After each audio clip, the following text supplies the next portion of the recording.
ಹೆಂಗಾಯ್ತಮ್ಮ ಪಾನಿಪುರಿ? ಸಕ್ಕದಾಗಿದೆ. ಹಾ, ಏನ್ ತಿಂತಿದ್ರಿ ಹೇಳಿ? ಇದು ಏನಿದು? ಪಾನಿಪುರಿ.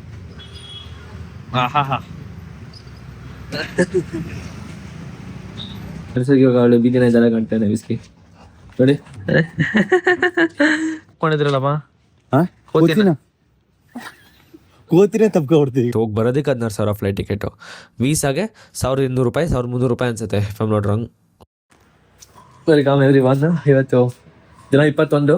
ಬೆಳಿಗ್ಗೆ ವಿಡಿಯೋ ಮಾಡಿಲ್ಲ ಯಾಕಂದ್ರೆ ಎಕ್ಸಾಮ್ಗೆ ಹೋಗ್ಬೇಕಾಗಿತ್ತು, ಪ್ಲಸ್ ಸ್ವಲ್ಪ ಡೌಟ್ಸ್ ಇತ್ತು ಕ್ಲಿಯರ್ ಮಾಡ್ಕೋಬೇಕಂತ ಅಲ್ಲಿ ಹೋಗಿದ್ದೆ. ಅದಕ್ಕೋಸ್ಕರ ಬೆಳಗ್ಗೆ ವಿಡಿಯೋನೇ ಸ್ಟಾರ್ಟ್ ಮಾಡಿಲ್ಲ. ಫಸ್ಟ್ ಹೋಗಿ ಎಕ್ಸಾಮ್ ಬರ್ದು ಬಂದ್ಬಿಡೋಣ ಅಂತ ಬರ್ದು ಇವಾಗ ಬಂದೆ. ಎಕ್ಸಾಮ್ ಒಂದು ಚಿಂದಿ ಚಿತ್ರಾನ್ನ ಸಕ್ಕದಾಗಿತ್ತು. ಎಲ್ಲ ಬರೀ ಥಿಯರಿನೇ ಕೊಟ್ಟಿದ್ರು. ಸಮ್ಸ್ ಇತ್ತು.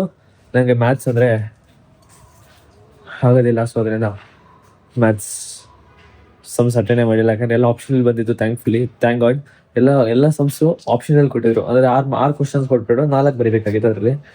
ಸೊ ಆಲ್ಮೋಸ್ಟ್ ಎಲ್ಲ ಬರೀ 4 ಬರೀ ಥಿಯರಿನೇ ಬಂದಿದ್ದೀನಿ. ಕ್ರೇಜ್ ಆಗಿತ್ತು. ಇವಾಗ ಬಂದು ಬಟ್ಟೆ ಚೇಂಜ್ ಮಾಡಬೇಕು. ಬಟ್ಟೆ ಚೇಂಜ್ ಮಾಡಿ ಏನೋ ತಿನ್ನೋಣ ಫಸ್ಟು. ತುಂಬ ಹೆವಿ ಹೊಟ್ಟೆ ಸಿಗ್ತಿತ್ತು ನನಗೆ. ಎಕ್ಸಾಮ್ ಬರೀಬೇಕಾದ್ರೆ ಹೊಟ್ಟೆ ಸಿಗ್ತಿತ್ತು. ಹೆಂಗೆ ಗೊತ್ತಾ, ಹೊಟ್ಟೆ ಸೌಂಡ್ ಬರ್ತಿತ್ತು. ಅದು ಕ್ಲಾಸು ಖಾಲಿ ಇರೋದ್ರಿಂದ ನನಗಿಂದ ತುಂಬ ಸೈಲೆಂಟ್ ಆಗಿರೋದ್ರಿಂದ ಎಲ್ಲರೂ ಗೆಲ್ತಿರ್ಗಿ ನೋಡೋದು 1-2 ದಿನ. ಸೊ ಫಸ್ಟು ತಿನ್ನೋಣ, ಇಲ್ಲ ಗ್ಯಾಸ್ಟ್ರಿಗೆ ಹಾಕಿ ನಮ್ಮಷ್ಟು ತಿನ್ಬಿಡೋಣ. ಅವಾಗಿಂದ ಮಲ್ಕೊಂಡ್ಬಿಟ್ಟಿದೆ ಆ್ಯಕ್ಚುಲಿ. ಇವಾಗ ಅಮ್ಮ ಜಿಮ್ಮಿಂದ ಬಂದು ಪಾನಿಪುರಿ ತಿನ್ನಕೋಣ ಬಾ ಅಂತ ಕರ್ಕೊಂಡ್ಬಂದಿದ್ದಾರೆ ನನಗೆ. ನಾನು ಇಬ್ಬರೇ ಬಂದಿದ್ದೀವಿ. ಚಿಕನ್ ತಿಂತಿಲ್ವಲ್ಲ ಅವತ್ತಿನ ತಂದು ಹೊಟ್ಟೆ ಉರಿಸ್ತಿದೆ ನನಗೆ ಚಿಕನ್ ಡೈಲಿ ತಂದು. ನಾವೇನ್ ಮಾಡವ, ನಾವು ತಿನ್ನೋದಾಗ ನೀನು ತಿಂತೀಯಲ್ಲ ಅವಾಗ. ಆದ್ರೂ ನನಗೋಸ್ಕರ ಸೋಮವಾರ, ಗುರುವಾರ, ಶನಿವಾರ ಅಲ್ಲ ಮಾಡಲಿ ಪಾನಿಪುರಿ ಮಸಾಲೆ ಪುರಿ ನನಗೆ ಅಲ್ಲಿ ನಾನ್ ವೆಜ್ ಮಾಡಿದಾಗ ಏನಾದ್ರು ಬೇರೆ ತಂದ್ಕೊಡ್ಬೇಕು ತಾನೆ.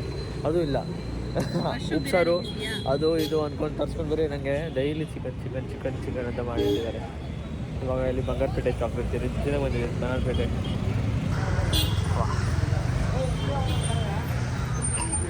ಹೆಂಗಾಯ್ತಮ್ಮ ಪಾನಿಪುರಿ? ಸಕ್ಕದಾಗಿದೆ. ಹಾಂ, ಏನು ತಿಂತಿದ್ರಿ ಹೇಳಿ? ಇದು ಏನಿದು? ಪಾನಿಪುರಿ.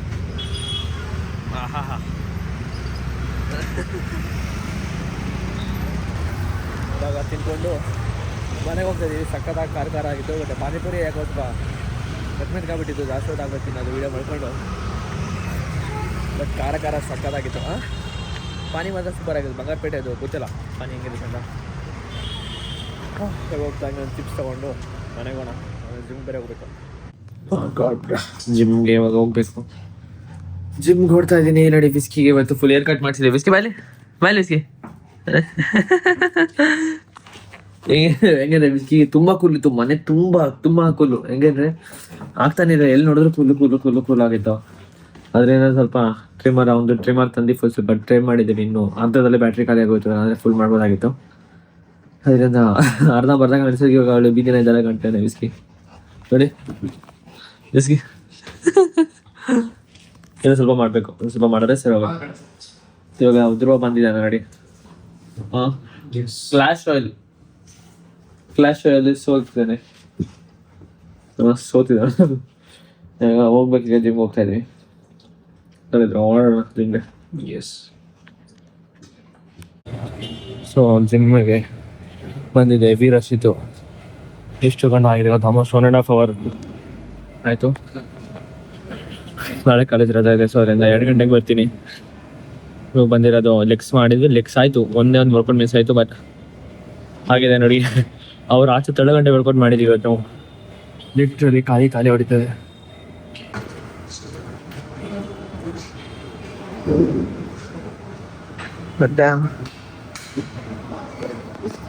ಇದೆಲ್ಲ ಲೈಟ್ಸ್ ಆಫ್ ಮಾಡಿದ್ರು ವರ್ಕೌಟ್ ಮಾಡ್ತಾನೆ ಇದೆ ನೋಡಿ.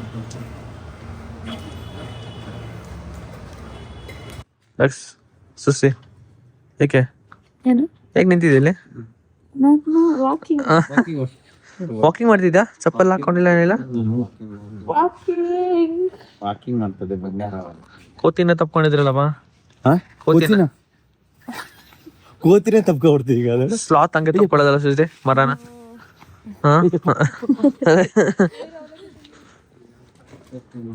ಅವಲಕ್ಕಿ ಧ್ರುವ ಏನ್ ಪ್ರೋಟೀನ್ ಇರುತ್ತೆ ಗೊತ್ತಾ? ಪ್ರೋಟೀನ್ ಪ್ಯಾಕ್ಡ್ ಫುಡ್ ಅದು. ಇಷ್ಟು ತಲೆ ಏನೇನ್ ಮಾಡಿ ಇನ್ನೇನ್ ತಿನ್ಬೇಕಿಲ್ಲ. ಏನು ಮಾಡ್ತೀರಾ ಹೇಳಿ? ಚಿತ್ರಾನ್ನ ಬೇಡ, ಅನ್ನ ಸಾಂಬಾರ್ ತಿನ್ನಲ್ಲ, ಸೊಪ್ಪು ಸಾರು ತಿನ್ನಲ್ಲ, ಬಸ್ಸಾರು ತಿನ್ನಲ್ಲ. ಏನ್ ಮಾಡಿದ್ರು? ಉಪ್ಪಿಟ್ಟು, ಚಿತ್ರಾನ್ನ, ಪಲಾವು, ಹಾಂ ರೊಟ್ಟಿ, ಚಪಾತಿ, ಪೂರಿ ತಿನ್ನಲ್ಲ. ಏನ್ ಮಾಡ್ಬೇಕು ತಿನ್ನೋ ಊಟ? ಏನ್ ಮಾಡ್ಬೇಕು ಹೇಳು? ಬೆಳಗ್ಗೆ ಎದ್ದು ತಿಂಡಿ, ಮಧ್ಯಾಹ್ನ ಆದ್ರೆ ಏನೋ ಊಟ, ಸಾಯಂಕಾಲ ಆದ್ರೆ ಏನೋ ಡಿನ್ನರ್ ಅಂತ ಹೇಳ್ಬೇಕು. ಹಾಂ ಅಯ್ಯೋ ನೋಡಿ ಗೈಸ್, ನಮ್ಮ ಮನೆಗೆ ಒಂದು ಕೋತಿ ಬಂದ್ಬಿಟ್ಟಿದೆ. ಅನಿಮಲ್ ಕೇರಿಗೆ ಫೋನ್ ಮಾಡಿ ಕಾಯ್ತಾ ಇದೀವಿ ಆಕ್ಚುಲಿ ಆಚೆ.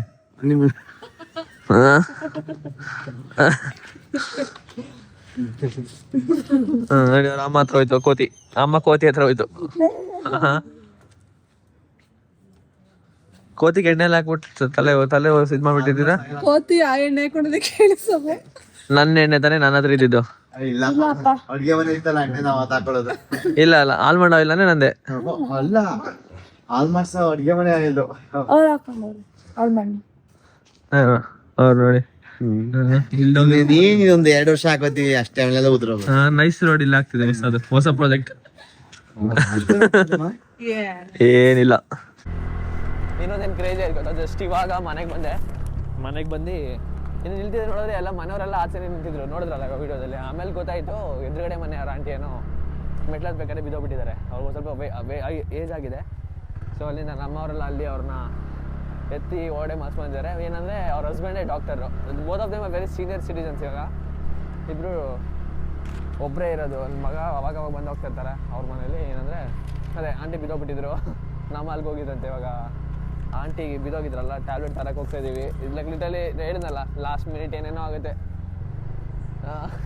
ಕ್ರೇಜಿ ಸೀನ್ಸ್ ರೈಟ್ ಇಲ್ಲಿ. ಸೊ ಇವಾಗ ಮೆಡಿಕಲ್ ಸ್ಟೋರ್ಗೆ ಹೋಗಿ ಟ್ಯಾಬ್ಲೆಟ್ ತೊಗೊಬಂದವ್ರಿಗೆ ಕೊಟ್ಟರೆ, ಹಾಂ, ಸೊ ಟ್ಯಾಬ್ಲೆಟ್ ತೊಗೊಂಡು ಇವಾಗ ಆಂಟಿಗೆ ಕೊಟ್ಬಿಟ್ಟು ಮನೆಗೆ ಹೋಗ್ಬೇಕು. ಇನ್ನು ಊಟ ಮಾಡಬೇಕು, ಪ್ರೋಟೀನ್ ತೊಗೋಬೇಕು. ಪ್ರೋಟೀನ್ ಖಾಲಿ ಆಗಿಬಿಟ್ಟಿದೆ, ಪ್ರೋಟೀನ್ ತೊಗೋಬೇಕಿನ್ನೋ. ನೆನ್ನೆ ಖಾಲಿ ಆಗೋಯ್ತು ಪ್ರೋಟೀನ್ ತೊಗೋಬೇಕು. ನಾಳೆ ತೊಗೋತೀನಿ ಮೋಸ್ಟ್ಲಿ. ಅದೊಂದು ಸ್ವಲ್ಪ ಖರ್ಚು. ಯಾವಾಗ ನೋಡಿದ್ರೂ ದುಡ್ಡು ಸೇವ್ ಮಾಡ್ಕೋಬೇಕಂತೇನೆ ಏನಾದರೂ ಒಂದು ಖರ್ಚು ಬಂದೇ ಬರುತ್ತೆ. ಲೈಕ್ ತಲೆ ಮೇಲೆ ಬಂದು ಬೀಳುತ್ತೆ ಹಂಗೆ ಏಟು. ಒಂದು ಖರ್ಚು ಮೇಲೆ ಖರ್ಚು. ದುಡ್ಡು ಸೇವ್ ಮಾಡೋಕ್ಕೆ ಬಿಡ್ತಿಲ್ಲ. ಗಾಡ್ ನ್ಯೂ ನಾನು ಸೇವ್ ಮಾಡೋಕ್ಕೆ ಸ್ಟಾರ್ಟ್ ಮಾಡಿದ್ರೆ ತುಂಬ ಪವರ್ಫುಲ್ ಆಗಿಬಿಡ್ತೀನಿ ಅಂತ. ಅದಕ್ಕೋಸ್ಕರ ದೇವ್ರು ನನಗೆ ಸೇವ್ ಮಾಡೋದಕ್ಕೆ ಕೊಡ್ತಿಲ್ಲ ದುಡ್ಡನ್ನ.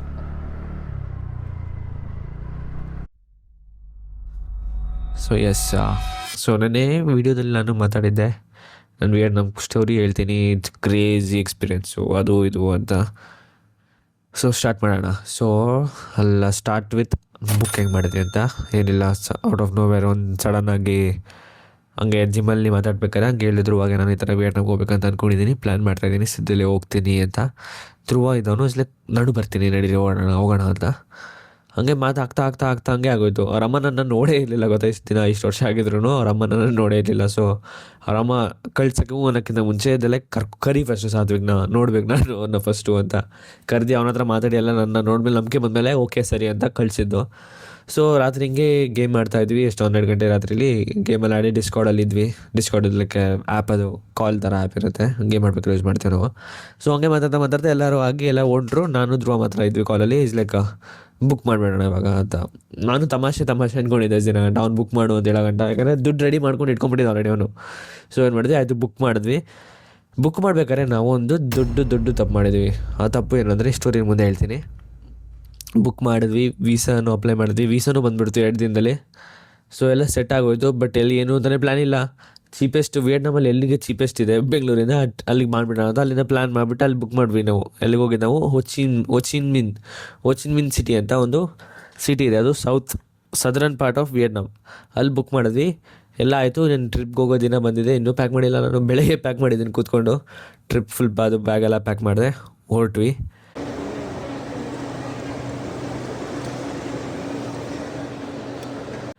ಇಲ್ಲಿಂದ ಬೆಂಗಳೂರು ಏರ್ಪೋರ್ಟ್ಗೆ ಹೋಗೋದಕ್ಕೆ 700 ರೂಪಾಯಿ ಆಯಿತು ಕ್ಯಾಬು. ಯಾಕೆಂದರೆ ಅಪ್ಪನ ಊರಲ್ಲಿರಲಿಲ್ಲ, ಕಿರಣನು ಊರಲ್ಲಿರಲಿಲ್ಲ. ಸೊ ಅಲ್ಲಿಂದ ನಾವು ಕ್ಯಾಬ್ ತೊಗೋಬೇಕಾಯ್ತು. ಅದೇ 700 ರೂಪಾಯಿ ಆಯಿತು. ಹೋದ್ವಿ. ಸೊ ಇನ್ನೊಂದು ಹೇಳ್ಬೇಕಂದ್ರೆ ವಿಯೆಟ್ನಾಮ್ ಟ್ರಿಪ್ ಅದು ಫ್ಲೈಟ್ ಎಷ್ಟಾಯ್ತು ಗೊತ್ತಾ ನಮಗೆ? 16,000 ಆಯಿತು. ಹೋಗಿ ಬರೋದಕ್ಕೆ 16,000 ಫ್ಲೈಟ್ ಟಿಕೆಟು. ವೀಸಾಗೆ 1,200 ರೂಪಾಯಿ, 1,300 ರೂಪಾಯಿ ಅನಿಸುತ್ತೆ, if I'm not wrong. Again B wrong. 1,200 ರೂಪಾಯಿ, 1,200 ರೂಪಾಯಿ ಅನಿಸುತ್ತೆ. 1,200 ರೂಪಾಯಿ ಆಯಿತು. ಅದೆಲ್ಲ ಆಯಿತು. ಟ್ರಿಪ್ ಲೈನ್ ಹತ್ಕೊಂಡು ಹೋದ್ವಿ. ಹೋಗಿದ್ದು ಫ್ಲೈಟಲ್ಲಿ ಹೆಂಗಿತ್ತು ಅಂದರೆ ಒಂದು ವಾಟರ್ ಬಾಟ್ಲ್ ಕೂಡ ಕೊಟ್ಟಿರಲಿಲ್ಲ ಅಲ್ಲಿಗೆ ಹೋಗೋ ಗಂಟನು. ಸೊ ಹೆಂಗಿತ್ತಂದರೆ ಕ್ರೆಡಿಟ್ ಕಾರ್ಡ್ ಇರೋದ್ರಿಂದ ಕ್ರೆಡಿಟ್ ಕಾರ್ಡ್ ಲಾಂಚ್ ಅಂತೂ ಫುಲ್ಲು ಬೋರ್ ಜನ ಫುಲ್. ಲ್ಯಾಟ್ರಿ ಆಮೇಲೆ ಲಕ್ಸುರಿ ಲಾಂಚ್ ನಮ್ಮ ಮುಂದೆ ಮಾಡ್ತಾರೆ ಇದನ್ನ. ಪಾಸ್ತಾನ ಕೇಳಿದ್ದು ಅನ್ಲಿಮಿಟೆಡ್ ಬ್ರೋ, ಅನ್ಲಿಮಿಟೆಡ್. ಫ್ರಿಜ್ ಅಲ್ಲಿ ಜ್ಯೂಸ್ ಇದೆ. ಎಷ್ಟಂತೂ ಫುಲ್ಲು ಬೋರ್ ಜನ ಫುಲ್ಲು ಯುಟಿಲೈಸ್ ಮಾಡ್ಕೊಂಡಿದ್ದೀವಿ ಲಾಂಚು. ನಂದಲ್ದೇ ಮನು ಇದನ್ನಲ್ಲ, ಮನುದು ಕಾರ್ಡ್ದು ಲಾಂಚ್ ಯೂಸ್ ಮಾಡ್ಕೊಂಡು ಫುಲ್ ಯೂಸ್ ಮಾಡ್ಕೊಂಡು ಸಾಕಾದಾಗ ತಿಂದ್ವಿ ಮಾತ್ರ ಲಾಂಚಲ್ಲಿ. ಎಲ್ಲ ಆಯಿತು, ಹೋದ್ವಿ.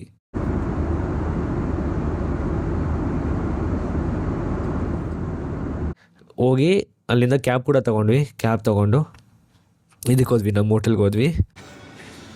ಜಸ್ಟ್ ಇವಾಗ ಹೋಟೆಲ್ಗೆ ಬಂದಿದ್ದೀವಿ. got scammed first day. Yes, cab driver scammed us. But we reached.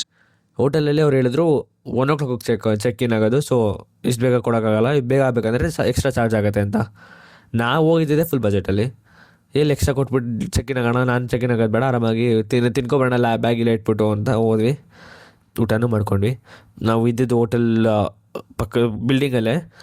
ಇದು ಇಂಡಿಯನ್ ರೆಸ್ಟೋರೆಂಟ್ ಇತ್ತು. ಸೊ ಅಲ್ಲಿ ಫಸ್ಟ್ ಊಟ ಮಾಡಿದ್ವಿ. ಹೋಗಿ ಸಣ್ಣ ತುಂಬ ಟೇಸ್ಟ್ ಇತ್ತು. ಒಂದು 2-3 ಲೋಕಲ್ ಕ್ಯೂಸಿನ್ ಕೂಡ ಟ್ರೈ ಮಾಡಿದ್ವಿ. ಬಟ್ ನಾನು ಯಾವ ಫುಡ್ನು ಏಟ್ ಮಾಡ್ತಿಲ್ಲ. ಬಟ್ ವಿಯೆಟ್ನಾಮ್ ಫುಡ್ ಸ್ವಲ್ಪ ತುಂಬ ಸ್ಮೆಲ್ಲಿ ಆಗಿತ್ತು. ಒಂಥರ ಫಿಶ್ ಥರ, ತುಂಬ ಅಂದರೆ ಫಿಶ್ ಥರ ಸ್ಮೆಲ್ಲು, ಹೆವಿ ಸ್ಮೆಲ್ ಇತ್ತು. ಅದರಿಂದ ತಿನ್ಬೇಕಂತಲೇ ಮನ್ಸು ಬರಲಿಲ್ಲ. ಸೊ ಇಂಡಿಯನ್ ಫುಡ್ ತೊಗೊಂಡ್ವಿ, ಹೋಗ್ವಿ ವಾಪಸ್ ಹೋಟೆಲಲ್ಲಿ ಕೂತ್ಕೊಂಡ್ವಿ. ಏನು ಅಂದರೆ ಬರೋ ಫ್ಲೈಟ್ದು ಟಿಕೆಟ್ದು ಸೀಟ್ ಸೆಲೆಕ್ಟ್ ಮಾಡೋಣ ಅಂದ್ಬಿಟ್ಟು ಕೂತ್ಕೊಂಡು ನೋಡ್ತೀವಿ. ಬರೋ ಫ್ಲೈಟ್ದು ಟಿಕೆಟು ಕ್ಲಿಕ್ ಮಾಡಿ ನೋಡ್ತೀವಿ. ಇಟ್ಸ್ ಚೆಕ್ ಇನ್ ಮಾಡೋಕ್ಕೇನೋ 100 days ಇದೆ ಅಂತ ತೋರಿಸಿದೆ. ಅದು ವಾಪಸ್ ಬರೋ ಫ್ಲೈಟ್ಗೆ 100 days ಇದೆ ತೋರಿಸಿದೆ. ನೋಡಿದ ತಕ್ಷಣ ಫುಲ್ ಗಾಬರಿ ಆಗೋಯ್ತು. For A second full complete ಗಾಬರಿ ಆಗೋಯ್ತು. 100 days ಏನು ನಡೀತಿದೆ ಇಲ್ಲಿ? ನಾವು ವಾಪಸ್ 1 ವಾರದಲ್ಲಿ ವಾಪಸ್ ಬರಬೇಕು ಅಂತ ಇದ್ದಿದ್ದು. ಸೊ ನೋಡ್ತೀವಿ, ಕ್ಲಿಕ್ ಮಾಡಿ ನೋಡಿದ್ರೆ ನಾವು ಬರಬೇಕಾಗಿದ್ದು, ನಾವು ಹೋಗಿದ್ವಿ ವಿಯೆಟ್ನಾಮ್ಗೆ 31st, ಓಕೆನಾ. ಸೆಪ್ಟೆಂಬರ್ 1ಗೆ ನಾವು ಅಲ್ಲಿಗೆ ತಲುಪಿದ್ದು. ನಾವು ಬರಬೇಕಾಗಿದ್ದು September 9ಗೆ. ನಾವೇನು ಮಾಡಿದ್ದೀವಿ, ಬುಕ್ ಮಾಡ್ಬೇಕಾದ್ರೆ ಚೀಪ್ ಅಂದ್ಕೊಂಡು ಸೆಪ್ಟೆಂಬರಲ್ಲಿ ಹೋಗೋ ಫ್ಲೈಟು, ವಾಪಸ್ ಬರೋಕ್ಕೆ ಫ್ಲೈಟು ನಾವು ಸೆಪ್ಟೆಂಬರ್ ಬದಲು ನವಂಬರಲ್ಲಿ ಬುಕ್ ಮಾಡಿಬಿಟ್ಟಿದ್ದೀವಿ. ಸೆಪ್ಟೆಂಬರಲ್ಲಿ ಆಲ್ಮೋಸ್ಟ್ 2 ತಿಂಗಳು ಗ್ಯಾಪ್ ಆಗೋಯ್ತು ಮಧ್ಯದಲ್ಲಿ. ನೋಡಿದ ತಕ್ಷಣ ಫುಲ್ಲು ಗಾಬರಿ, ಬೇವು ತಗೋಕ್ಕೆ ಸ್ಟಾರ್ಟ್ ಆಗ್ಬಿಟ್ಟೆ ನಾನಂತೂ. ನೋಡಿದ ತಕ್ಷಣ ಫುಲ್ ಬೇವ್ತಾಗ್ಬಿಟ್ಟೆ. ತಿಂದಿದ್ದೆಲ್ಲ ಜೀರ್ಣ ಆಗೋಯ್ತಲ್ಲೇ. ಲೈಕ್ ಉಸಿರು ನಂಗೆ ನೆನೆಸ್ಕೊಂಡೆ ಸಣ್ಣ ಉಸಿರು ಆಗ್ತದೆ.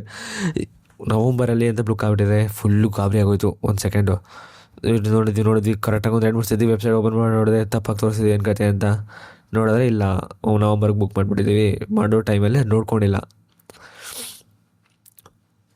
ಇಟ್ ವಾಸ್ ಲೈಕ್ ಯಪ್ಪ ಏನು ಹೇಳೋಣ, ಹೋಗಿ ಫುಲ್ ಗಾಬರಿ ಆಗ್ಬಿಟ್ವಿ. ಆಮೇಲೆ ಫ್ಲೈಟ್ ಏಜೆಂಟ್ ಹತ್ರ ಮಾತಾಡ್ತೀವಿ. ಅವ್ನಿಗೆ ಇಂಗ್ಲೀಷ್ ಮಾತಾಡೋಕ್ಕೆ ಬರ್ತಿಲ್ಲ, ಏನಿಲ್ಲ. ಫ್ಲೈಟ್ ಅವ್ರಿಗೆ ಇಂಗ್ಲೀಷಲ್ಲಿ ಟ್ರಾನ್ಸ್ಲೇಟ್ ಮಾಡ್ಕೊಂಡು ಮಾತಾಡಿ ಅವ್ನಿಗೆ ಆಮೇಲೆ ಅರ್ಥ ಆಯಿತು ನಾವು ಚೇಂಜ್ ಮಾಡಬೇಕು, ತಪ್ಪು ಮಾಡಿಬಿಟ್ಟಿದ್ದೀವಿ ಅಂತ. ಆಮೇಲೆ ಕ್ಲೋಸೆಸ್ಟ್ ಫ್ಲೈಟ್ ನೋಡಿದ್ವಿ. ನಾವು ಹೋಗಿದ್ದು 9 ದಿನಕ್ಕೆ. ಬಟ್ ನಾವು ವಾಪಸ್ ಬಂದಿದ್ದು 7 ದಿನಕ್ಕೆಲ್ಲ ವಾಪಸ್ ಬಂದ್ವಿ. ಬಿಕಾಸ್ ವಾಪಸ್ ಫ್ಲೈಟ್ ಚೇಂಜ್ ಮಾಡೋದಲ್ಲ, ಆ ಟೈಮಲ್ಲಿ ನಮಗೆ ಚೀಪೆಸ್ಟ್ ಇದ್ದಿದ್ದೆ 7ಗೆ ಅನ್ಸುತ್ತೆ, 7th ಸೊ ಆಲ್ಮೋಸ್ಟ್ 2 days ಚಿಕ್ಕದೇ ಆಯಿತು ನಮ್ಮ ಫ್ಲೈಟು, ಇದು ಹೋಲ್ ಟ್ರಿಪ್ಪು. ಬಟ್ ಬಂದ್ವಿ. ಬಟ್ ಆ ಫ್ಲೈಟ್ ಟಿಕೆಟ್ ಬುಕ್ ಮಾಡೋದಕ್ಕೆ ಎಕ್ಸ್ಟ್ರಾ 10,000 ಖರ್ಚಾಯಿತು. ಲೈಕ್ ಎಕ್ಸ್ಟ್ರಾ 10,000 ಪೇ ಮಾಡಿ ಫ್ಲೈಟ್ ಮಾಡಬೇಕಾಗಿತ್ತು. ಅದು ಮಾಡಿದ್ವಿ. ಮಾಡಾದ್ಮೇಲೆ ಇನ್ನೇನು ಆಯ್ತಲ್ಲ, ಬಂದಿದ್ದೀವಿ, ಇನ್ನೇ ಮಾಡೋಕ್ಕಾಗತ್ತೆ ಟ್ರಿಪ್ ಅಂದಮೇಲೆ ಎಕ್ಸ್ಟ್ರಾ ಖರ್ಚು ಅದು ಇದು ಅನ್ಕೊಂಡು ಸುಮ್ಮನೆ ಆದ್ವಿ. ಆಮೇಲೆ ನೋಡ್ತೀವಿ, ಹೋಟೆಲ್ ತುಂಬ ಚೆನ್ನಾಗಿತ್ತು ಆ್ಯಕ್ಚುಲಿ. ನಾವು ಅದ್ರಲ್ಲಿ ಸ್ಕ್ಯಾಮ್ ಆಗಿಬಿಡ್ತೀನಿ ಅಂತ ಭಯ ಆಗಿಬಿಟ್ಟಿತ್ತು. ಮಾಡಿದ್ವಿ, ಆಯಿತು. ದೆನ್ ನೋಡ್ತೀವಿ, ನಾವು ಟ್ರಿಪ್ ಫುಲ್ ಪ್ಲಾನೇ ಮಾಡ್ಕೊಂಡು ಬಂದಿಲ್ಲ ಹೇಳ್ಬೇಕಂದ್ರೆ ಹೋ ಚಿ ಮಿನ್ ಸಿಟಿಗೆ. ಸೊ ಅಲ್ಲಿ ಬಂದು ನೋಡ್ತೀವಿ, ಹೋ ಚಿ ಮಿನ್ ಸಿಟಿ ಬ್ಯಾಂಗ್ಳೂರ್ ಥರ, ಲಿಟ್ರಲಿ ಸಿಟಿ ಥರ ಏನೇನೂ ಇಲ್ಲ ಜಾಗ.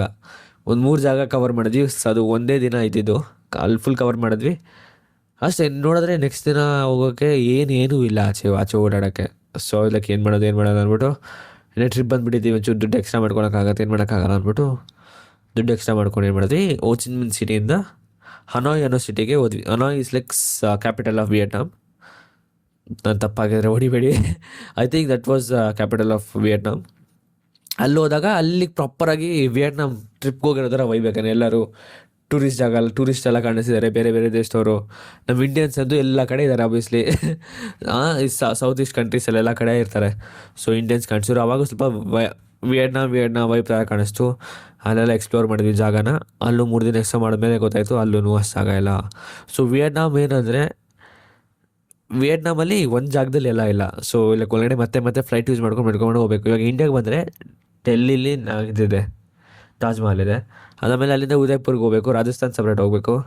ಮತ್ತು ಅಲ್ಲಿಂದ ಬೇರೆ ಬರ್ಬೇಕಂದ್ರೆ ಹೈದ್ರಾಬಾದಿಗೆ ಸಪ್ರೇಟ್ ಬರಬೇಕು, ನೋಡೋಕ್ಕೆ ಒಂದು ಜಾಗ ನೋಡೋಕ್ಕೆ, ಕೇಳಕ್ಕೆ ಸಪ್ರೇಟಾಗಿ ಹೋಗಬೇಕು.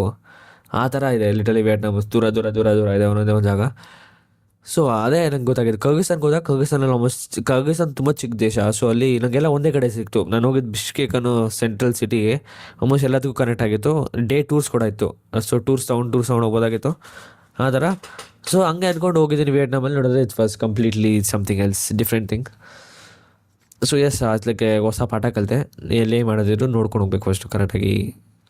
ಏನಾಗುತ್ತೆ ನೋಡೋಣ ಅಂದ್ಕೊಂಡು ಹೋದರೆ ನಡೆಯೋದಿಲ್ಲ ಬೇರೆ ದೇಶಕ್ಕೆ ಹೋದಾಗ ಅಂತ ಅದೊಂದು ಫೀಲ್ ಇತ್ತು. ನನಗೆ ನಗು ಬರ್ತಿದೆ ಇದರಲ್ಲಿ, ಗೊತ್ತಾ ನನಗೆ ನವಂಬರ್ ನೋಡಿದಾಗ. ಯಾಕಂದರೆ ಆ ವೀಸಾದವ್ರು ಯಾಕೆ ನೋಡಲಿಲ್ಲ? ವೀಸಾದವ್ರು ಕೂಡ ನೋಡಲಿಲ್ಲ ಅದನ್ನು ಡೇಟ್ನ. ವೀಸಾದವ್ರು ಬಿಡಿ, ಆ ಫ್ಲೈಟ್ ಟಿಕೆಟ್ ಅಲ್ಲಿ ಚೆಕ್ ಮಾಡಬೇಕಲ್ಲ, ಬ್ಯಾಗ್ ಬಿಡಬೇಕಲ್ಲ, ಅವನು ನೋಡಲಿಲ್ವಾ? ಎಷ್ಟು ದಿನಕ್ಕೆ ವಾಪಸ್ ಇದೆ ರಿಟರ್ನ್ ಟಿಕೆಟು ಏನು ಹಾಗಾದೆ ಅಂತ. ಬಿಕಾಸ್ ನಾವೇನೋ ದಡ್ರು, ವೀಸಾ ಅಪ್ರೂವ್ ಮಾಡ್ತೀನಲ್ಲ, ಅವನಿಗೆ ಅಪ್ರೂವ್ ಮಾಡ್ದೆ. ನನಗೆ 1 ತಿಂಗಳು ವೀಸಾ ನಾವು ತೊಗೊಂಡಿರೋದು, ಬಟ್ ನಾವು ಬರ್ತಿರೋದು 3 ತಿಂಗಳಾದಮೇಲೆ, 3 ತಿಂಗಳಿಗೆ ಬರ್ತಿರೋದು. ಅದು ಹೆಂಗೆ ಅಂತ ಗೊತ್ತಿಲ್ಲಪ್ಪ.